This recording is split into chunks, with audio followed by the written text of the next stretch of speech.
રાજુલા શહેર તથા ટેબીમાં જિલ્લા પોલીસ વડા દ્વારા ફ્લેગ માર્ચ યોજાઈ. અમરેલી જિલ્લાના રાજુલા તથા જાફરાબાદ તાલુકાના ટેબી ગામમાં લોકસભા ચૂંટણીને અનુલક્ષી જિલ્લા પોલીસ વડા હિમકરસિંહ દ્વારા ફ્લેગ માર્ચનું આયોજન કરાયું. આ ફ્લેગ માર્ચમાં જિલ્લા પોલીસ વડાએ પીઆઈ, પીએસઆઈ સહિત મોટી સંખ્યામાં પોલીસ કાફલા સાથે ફ્લેગ માર્ચ યોજાઈ. લોકસભા ચૂંટણીને લઈને નાગરિકોને મતદાન કરવા માટે જિલ્લા પોલીસ વડાએ હિમકરસિંહે કરી અપીલ. અમરેલી જિલ્લાના વિવિધ પોલીસ સ્ટેશન વિસ્તારમાં ફ્લેગ માર્ચ યોજાઈ હતી. Saurashtra bureau chief Junaid Mansuri.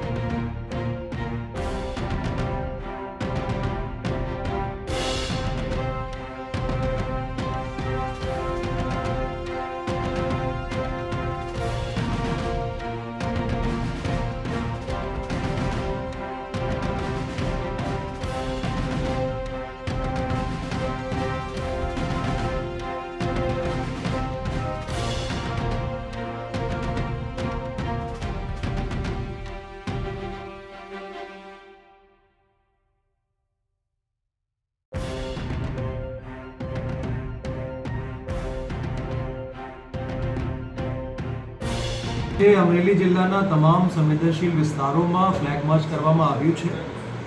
અમારા પોલીસના અધિકારીઓ અમારી સાથે છે અને તમામ સંવેદનશીલ વિસ્તારોમાં આજે ફ્લેગ માર્ચ કરવામાં આવ્યું છે, જેથી કરીને લોકોમાં વિશ્વાસ બેસે અને નિર્ભીકતાથી પોતાના મતાધિકારના પ્રયોગ કરી શકે. આ હેતુથી આજે આ ફ્લેગ માર્ચનું આયોજન કરવામાં આવ્યું છે.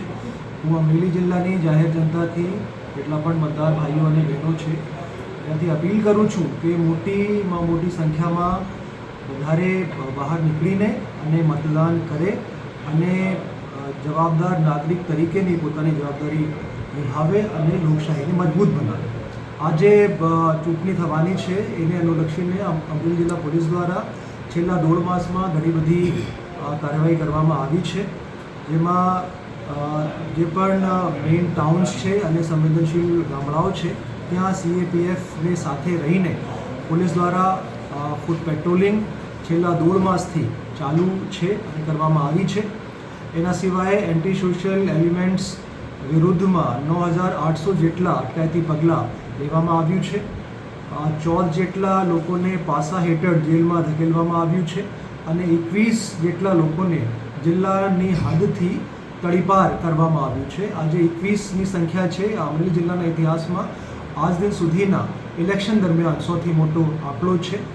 એના સિવાય જે બુટલેગર્સ છે એના વિરુદ્ધમાં પણ એક નવી પ્રકારની કામગીરી કરવામાં આવી છે.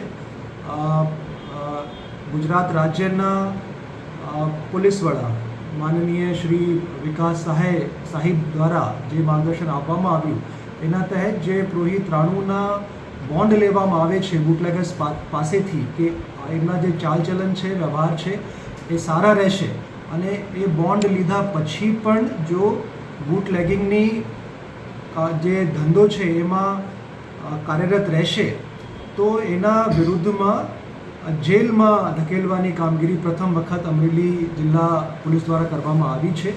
જે લોકોએ બોન્ડ લીધા પછી પણ ધંધા ચાલુ રાખ્યા છે એવા ઘણા લોકોને અમે જેલમાં પહોંચાડ્યા છે અને ઇલેક્શન પૂર્ણ થયા સુધી આ લોકો જેલમાં રહેવાના છે. નાસ્તા ફરતા આરોપીઓને પકડવાની પણ ઝુંબેશ પોલીસ દ્વારા છેલ્લા 1.5 માસથી રાખવામાં આવી છે. એમાં પણ 19% જેટલા નાસ્તા ફરતા આરોપીઓ જે છેલ્લા 10થી 15 વર્ષથી પણ નાસ્તા ફરતા હતા એવા આરોપીઓને પણ પકડવામાં અમરેલી જિલ્લા પોલીસને સફળતા મળી છે અને ઇલેક્શન શાંતિપૂર્ણ માહોલમાં યોજાય, લોકો નિર્ભીકતાથી પોતાના મતાધિકારના ઉપયોગ કરી શકે એના માટે અમરેલી જિલ્લા પોલીસ કટિબદ્ધ છે.